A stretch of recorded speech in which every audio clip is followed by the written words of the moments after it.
Corrélière et Foichelema de Rabbi Avraham Moreno Albert Ben Rivka. Chers amis, écoutez l'histoire extraordinaire que j'ai entendue de la bouche du petit-fils du Baba Salé. C'est un ami à moi, je le côtoie tous les jours.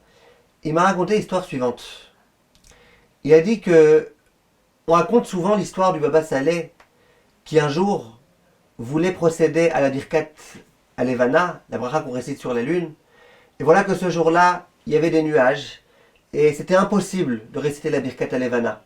Or, le grand problème, c'était que c'était le dernier jour, la dernière échéance. Le lendemain, c'était déjà impossible. Et on raconte le miracle qu'il y a eu, que le Baba Salé a fait avec ses mains des gestes comme ça, comme pour indiquer aux nuages qu'il fallait qu'ils s'en aillent, qu'ils se dégagent.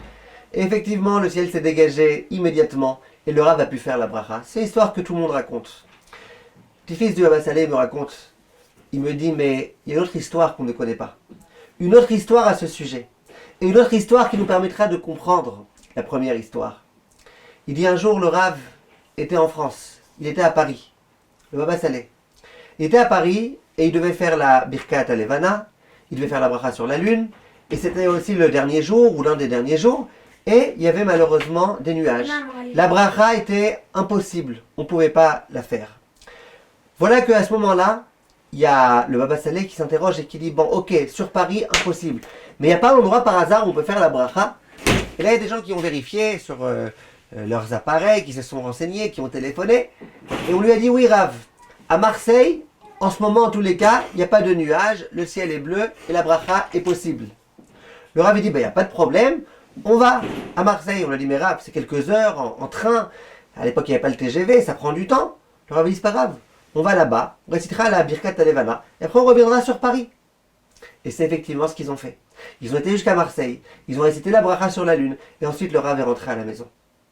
Vient le petit-fils du Rav, du Baba Salé, et il raconte, il explique, et il dit non, on raconte des miracles. Ok, des miracles, mais comment il a mérité ces miracles?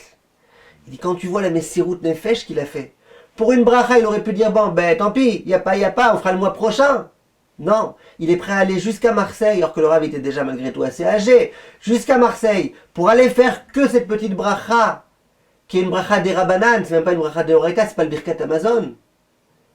Il dit, quand on est tellement attaché aux mitzvot, et qu'on montre à Hachem notre attachement sans limite aux mitzvot, et bien là, Kadosh Baruch Hu, il peut même faire des miracles à tout être humain qui décide d'accomplir une mitzvah. Kol tov, mes chers amis.